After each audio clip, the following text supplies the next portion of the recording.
শেখ হাসিনার গ্রাফিতি মুছে ফেলার বিষয়টি একটা ভুল বোঝাবুঝি থেকে হয়েছে। আমাদেরকে ঢাকা বিশ্ববিদ্যালয়ের কর্তৃপক্ষ জানিয়েছেন যে ওনারা এই গ্রাফিতিটা আবার নতুন করে করবেন এবং ঢাকা বিশ্ববিদ্যালয়ের কর্তৃপক্ষ ওনারা একটা সিদ্ধান্ত নিয়েছেন। বিশ্ববিদ্যালয়ে আইন বলে ওনারা এই জুলাই বিপ্লবের যে স্মৃতি স্মারকগুলো ঢাকা বিশ্ববিদ্যালয় ক্যাম্পাসে রয়েছে, এর মধ্যে গ্রাফিতিও রয়েছে, এগুলো ওনারা বিশ্ববিদ্যালয় কর্তৃপক্ষ নিজ দায়িত্বে ভবিষ্যতে সংরক্ষণ করবেন। আর ওইটাকে একটা স্মৃতিস্তম্ভ হিসাবে ঘোষণা করা হবে, আর ওইটাকে ঘৃণাস্তম্ভ হিসাবে ঘোষণা করা হবে। আর 31শে জুলাইয়ের যে কথা আপনি বলেছেন যে এটা আসলে যারা এই ঘোষণাটা দিবেন ওনারাই ভালো বলতে পারবেন আসলে ওনারা কি ঘোষণা দিবেন এ বিষয়ে সরকার আসলে তেমন অবগত নয়। যতক্ষণ পর্যন্ত এই ঘোষণাটা না হবে ততক্ষণ পর্যন্ত বিষয়টা আমাদের কাছে স্পষ্ট না, আর এবং যতক্ষণ পর্যন্ত আমাদের কাছে বিষয়টা স্পষ্ট না ততক্ষণ পর্যন্ত আপনাদেরকে স্পষ্ট কোনো কিছু বলা আমাদের পক্ষে সম্ভব নয়। এটা একটা প্রাইভেট ইনিশিয়েটিভ, আমরা এটাকে প্রাইভেট ইনিশিয়েটিভ হিসেবেই দেখছি। এটা আমাদের গভর্নমেন্টের কোনো ইয়ে না, আমরা এর মধ্যে এই গভর্নমেন্টের সাথে এটার কোনো সম্পৃক্ততা নাই। যারা এটাকে যারা এটাকে সাপোর্ট করছেন, এটা প্রাইভেট ইনিশিয়েটিভকে সাপোর্ট করছেন, এটার মধ্যে আমাদের গভর্নমেন্টের কোনো সম্পৃক্ততা নাই।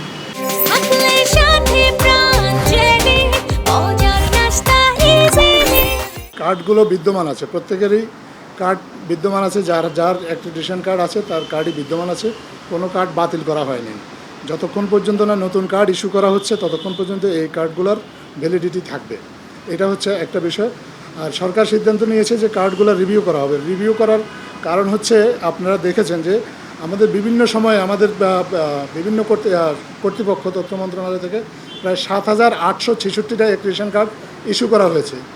এই অ্যাক্রিডিটেশন কার্ডগুলোর মধ্যে 4,900-র মতো অ্যাক্রিডিটেশন কার্ড আবার গত সরকার বিভিন্ন অজুহাতে বাতিলও করেছে। এখন 2,900 মতো অ্যাক্রিডিটেশন কার্ড বিদ্যমান আছে এবং এই অ্যাক্রিডিটেশন কার্ড যারা ধারী কারা এটা এখনও সরকার পুরোপুরি নিশ্চিত নয় যে কারা এই অ্যাক্রিডিটেশন কার্ড বহন করে।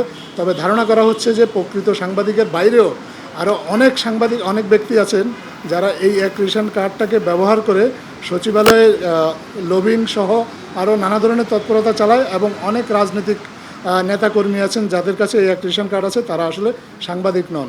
এই জন্য সরকার সিদ্ধান্ত নিয়েছে এটা রিভিউ করে যারা প্রকৃত সাংবাদিক শুধুমাত্র তাদের কাছে এই কার্ডটা থাকবে, যাতে তারা সাংবাদিকতা করতে পারে। সাংবাদিকের বাইরে অন্য কেউ এই কার্ড ব্যবহার করে সাংবাদিকতাকেও যেন কোনোভাবে প্রশ্নবিদ্ধ না করতে পারে। পাশাপাশি সচিবালয়ের মতো একটা গুরুত্বপূর্ণ স্থানে যাতে কোনোভাবে নিরাপত্তার জন্য তারা কেউ হুমকি না হয়ে দাঁড়াতে পারে। আমরা ভালো সাংবাদিকতাকে প্রমোট করতে চাই।